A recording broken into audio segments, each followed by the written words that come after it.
I wasn't a grandmother anymore. I was a schedule, a Tuesday morning pickup, a Thursday after-school snack, a Saturday buffer so my son Elliot and his wife Renata could sleep in, go to the gym, run errands, live their lives, while I lived theirs for them.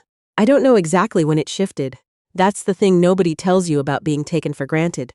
It doesn't happen all at once. It happens in small steps. A favor here, an assumption there, until one day you look around and realize you haven't had a single morning to yourself in 4 months. My name is Winifred. I'm 63 years old. I live in Oakville, Ontario. And for most of my adult life, I believed that loving your family meant making yourself available to them. My late husband, Bernard, used to say I had a gift for showing up. He meant it as a compliment. I wonder now if it was also a warning. Bernard passed 3 years ago. Pancreatic cancer. 6 weeks from diagnosis to goodbye. The kind of timeline that doesn't leave room for bargaining. After he died, I moved through the first year in a fog that I can only describe as existing without being present. I went through the motions. I cooked meals I didn't taste. I watched television I couldn't follow.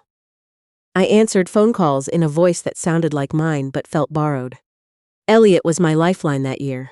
He called every day, sometimes He drove out on weekends and sat with me in the kitchen, drinking tea he never finished. He said, "Mom, we want you closer. We want you to be part of things." And I took that to mean what any mother would take it to mean, that my son loved me and wanted his children to know their grandmother. I didn't understand that being part of things had a very specific definition in Renata's mind. The first request came about 8 months after Bernard passed. Elliot called on a Wednesday and said Renata had a work conference. Could I come watch the kids on Friday? Their children, Beau, who was 7, and Clea, who was 4, were wonderful. I adored them. I said yes without hesitation. But Friday became the following Tuesday. And the following Tuesday became every other Thursday. And before I'd fully noticed what was happening, I had a standing arrangement that nobody had formally asked me to agree to. I want to be careful here, because I know how this sounds. I know people will say, some already have. Why didn't you just speak up? And I've thought about that a great deal. I've thought about it while washing dishes that weren't mine, while folding laundry for a household I didn't live in, while sitting in the carpool lane at Beau's school for the 47th time. The honest answer is that I was lonely. After Bernard, the silence in my house had weight. Going to Elliot and Renata's felt like being part of something living. I told myself I was choosing it. For a long time, I almost was that. Renata Coughlin. Renata Coughlin Park, she kept her surname hyphenated, which I always respected, was not a cruel woman. I want to say that clearly because what happened between us was more complicated than cruelty. She was efficient. She was organized. She ran her department at work with the kind of precision that I imagine made her very good at her job. And somewhere along the way, she applied that same efficiency to me. I became a resource, something to be scheduled and utilized. She didn't ask anymore. That was the part that wore me down the most. In the beginning, there were questions. Would you be able to? And I know it's a lot to ask. And then one day the questions stopped, and there were only statements. Mom, we need you Thursday. Can you get Clea from daycare? I have a meeting that's running over. Elliot mentioned you're free Saturday. Perfect. I noticed the shift, but I didn't name it. Naming it would have made it real, and making it real would have required me to do something about it. The Saturday that broke me wasn't dramatic. That's the part I keep coming back to. It wasn't a fight. It wasn't an ultimatum. It was a text message. Renata sent it at 7:14 in the morning. I know because I was already awake, sitting with my coffee, looking out at the backyard where Bernard had built a small cedar deck the summer before he got sick. The text said, "Morning. Quick heads up. We're going to the Hendersons' cottage this weekend. Dropping kids at yours by 9. Hope that works. Hope that works." I sat there for a long time. The coffee went cold. A cardinal landed on the fence and then flew away. I didn't reply. I sat there and I thought about Bernard. I thought about a trip we'd talked about for years. Quebec City, in the winter, when the old town is covered in snow and the restaurants are warm and you feel like you've walked into a different century. We had a folder on our computer labeled QC Trip with bookmarked hotels and restaurant reviews and a list of things we wanted to see. We kept saying, next year, and then there was no next year. I thought about how I had been waiting, since Bernard died, for my life to feel like mine again. And I understood, sitting there with my cold coffee, that I had been waiting in the wrong direction. I had been waiting for grief to lift. I had been waiting for the loneliness to ease. I had been making myself useful to other people's lives because I had stopped believing I was allowed to have my own. I opened my laptop. I had a friend, Odalis Fernandez. We had worked together at the school board for 11 years before she retired and moved to Charlottetown, who had been sending me messages for the better part of a year. Invitations, really. Winifred, come visit. I have the guest room. We'll do nothing and everything. I had declined twice, politely. A third time with an excuse about the kids needing me. I looked up flights from Pearson to Charlottetown. There was one leaving Sunday morning, returning the following Saturday. I booked it before I could talk myself out of it. Then I replied to Renata's text. I said, "I'm sorry, I'm not available this weekend. Have a wonderful time at the cottage." I put my phone face down on the counter and went upstairs to find my suitcase. I will not pretend I wasn't nervous. My hands were unsteady while I packed. I kept second-guessing the clothes I chose, which was ridiculous because Odalis and I were planning to walk on the beach and eat seafood and stay up too late. I didn't need to look like anything. But my hands were nervous because the rest of me understood that something was shifting, that I was doing something that couldn't be undone. Not the trip, but the not going back to the person I'd been before I booked it. Elliot called at 9:47. "Mom, Renata said you can't watch the kids this weekend." "That's right." A pause. "Is everything okay?" "Everything is fine. I have plans." "What plans?" I noticed gently that he hadn't said hello. "I'm visiting Odalis in Charlottetown." Another pause, longer. "This weekend? We already told the Hendersons." "Elliot." I kept my voice even. "I didn't agree to this weekend. A text at 7 in the morning isn't an agreement." The silence on the line was the kind that has weight. I had not spoken to my son that way in years, perhaps ever. "Mom, we thought you'd be okay with it." "I know," I said, and I meant it without bitterness. "That's the thing I need you to understand." I didn't explain further. I didn't have the language for it yet, and I didn't want to have the conversation standing in my bedroom with a half-packed suitcase on the bed. I said I loved him, and I meant that too, and I hung up. Odalis Fernandez met me at the Charlottetown airport on Sunday with a thermos of proper coffee and a handmade sign that said "Finally" in large red letters. I laughed, really laughed, the kind that comes from somewhere below your ribs, for the first time in longer than I could remember.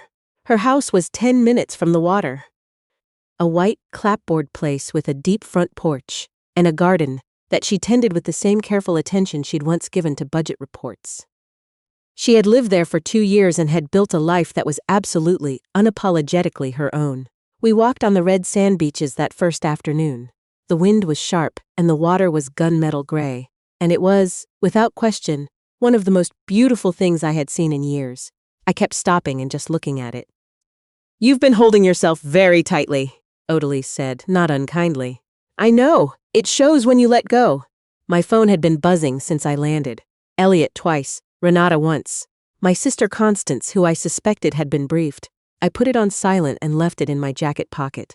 That night, Odalis made fish chowder from a recipe she'd gotten from a woman at the farmer's market, and we sat at her kitchen table until almost midnight, talking about Bernard and about her late partner, Stefan, and about what it means to build a life after loss versus simply living in the aftermath of one. It was the most honest conversation I'd had in years. Maybe since Bernard died. I slept 8 hours without waking. I hadn't done that since his diagnosis. The calls continued through Monday. By Tuesday, Elliot had sent a message that said he was worried, that the kids were asking about me.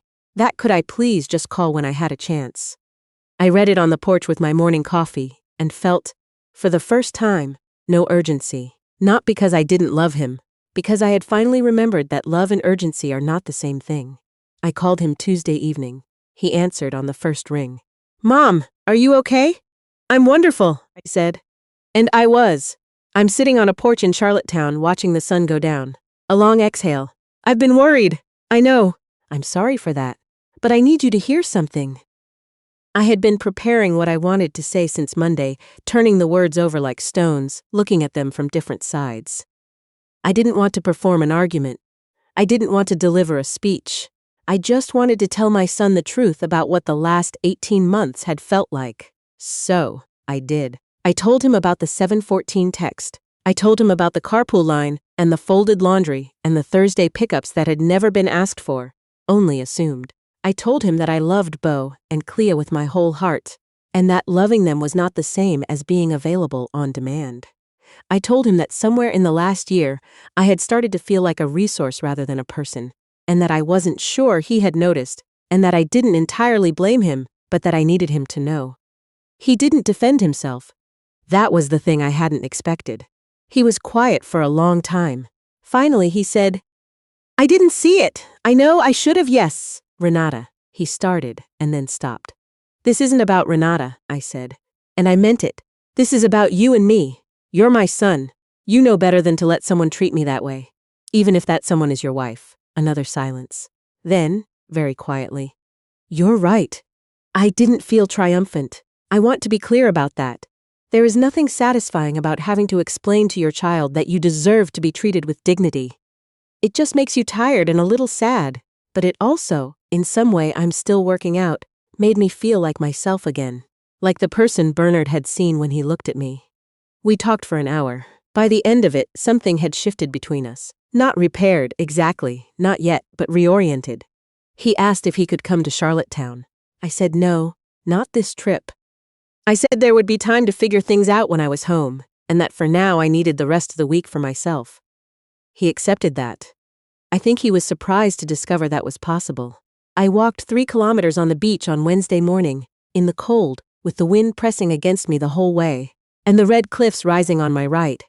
I thought about Bernard the whole time, about the Quebec City folder on our laptop, about next year.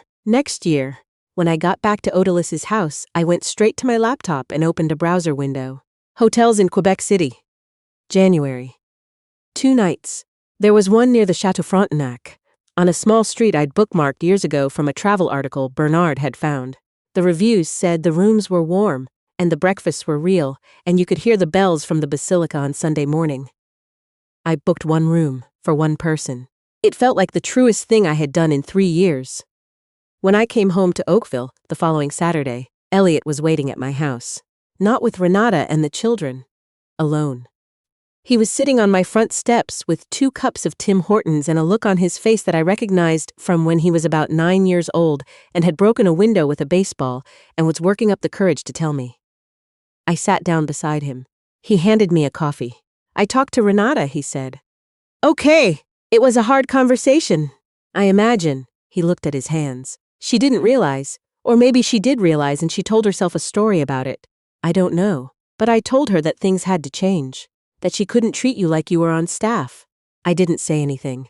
"She wasn't happy," he added. "She'll get there," I said, "or she won't. But either way, I'm not available as a default anymore. If you need me, you ask. In advance, like a person asking another person." He nodded slowly. "That's fair. It's the minimum," I said. And I said it gently, because I wasn't trying to wound him. I was trying to be honest with him, which is what mothers are supposed to do. He stayed for 2 hours. We drank the terrible Tim Hortons coffee and I told him about Charlottetown. The red sand, the chowder, the porch at midnight, the 8 hours of sleep. His face did something soft when I mentioned the sleep. He said, "I didn't know you weren't sleeping." "You didn't ask," I said. He nodded again. He was doing a lot of nodding. Before he left, he said, "Mom, about Quebec City. Do you?" He stopped. Tried again. "Dad always wanted to go, I know. Do you want to go?" I looked at my son standing on my front walk in the November gray, looking uncertain and young in a way he hadn't looked in years. I thought about Bernard. I thought about the folder on the laptop. I thought about next year. "I'm going in January," I said. He blinked. Oh, and then his face did something I hadn't expected. It relaxed. It softened into something that looked almost like relief, like he had been waiting for me to say something like that for a long time. "Good," he said. Yeah, Mom, good." I watched him drive away and then I stood on my own front step for a moment, in the cold, looking at nothing in particular. The street was quiet. The light was that flat November white that makes everything look still. I went inside and I made myself a real cup of tea and I sat at the kitchen table. My table, in my house, in my own quiet, and I thought about packing for Quebec City. I wasn't being treated like a grandmother anymore. I was being treated like myself. And I had finally remembered that those two things are not in conflict. That you can love your grandchildren with everything you have and still belong, completely and without apology, to your own life. That's the part nobody had told me. I was 63 years old, and I was only just beginning to understand it.